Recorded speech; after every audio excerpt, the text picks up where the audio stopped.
Welcome back to Brick by Brick. Today we're going to be going through how to invest in LEGO Harry Potter sets.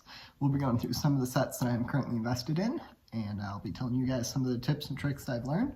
We'll start out with, we'll go one set that has done really well, one that has not retired yet, and then one set that has retired and hasn't done as well as I'd hoped. Let's start out with the one that has retired and hasn't done as well as I'd hoped. That would be this one right here. So this is the LEGO Hogwarts Express set. It's got quite a few pieces. Let's see, it's got 801 and it's set number 75955. This set has not done as well as I'd hoped. It went up in value for sure, but hasn't gone up in value that much. So still an okay investment, but I bought it on sale too, so that helped. But LEGO made a better, similar version of it, just like a couple months or maybe a year after this one came out, which kind of helped, unfortunately, to bring down the price of this one. I think there was an issue like the train track wheels couldn't connect to a standard LEGO train, which made it so the playability was a little bit less desirable. But in general, this set, it's done okay. I wish it had done better. It's got some good minifigures in it. You get 6 minifigures with it: Dementor, Lupin, Weasley, Trolley Witch, Harry Potter, and Hermione. And I wish it had done better, but I'm going to hold on to it for a little while longer, see if it does decide to go up in value. It probably will go up in value at a similar pace, not going up in value very quickly, which really sucks. But in case of investing, there's some LEGO sets or just really any investments that sometimes they do well, sometimes they don't. You just need to do your best knowledge, use your best knowledge to buy the sets and investments you think will do well, but I'm not always right, and no one really is, so that's just some of the risk you have to take.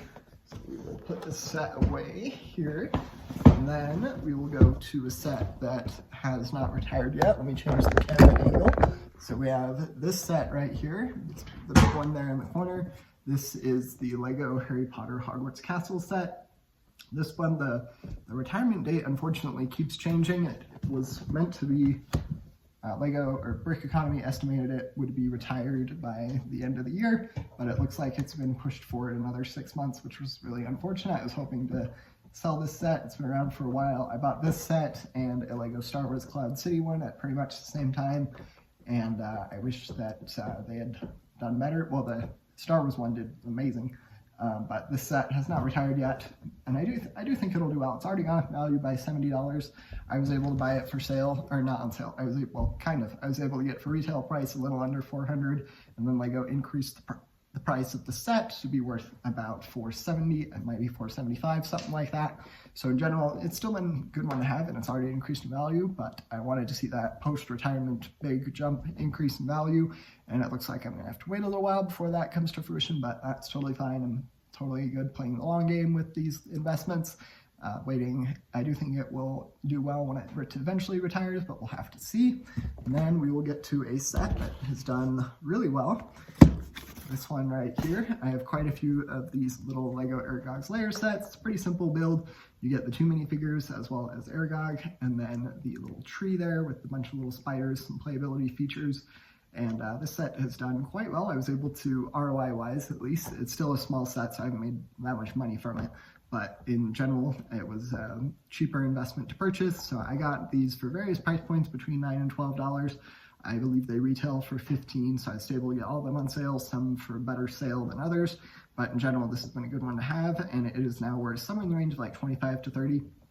Last time I tried to sell one of these, I think it was close to the $25 mark, maybe $22, something like that. So in general, this set has done quite well, and I'm going to hold on to it. It seems to keep going up in value by a pretty fast rate, and it's kind of interesting to see that these smaller Harry Potter sets are going up in value by a faster rate, so that is a bit of an interesting case. We'll have to see if that continues.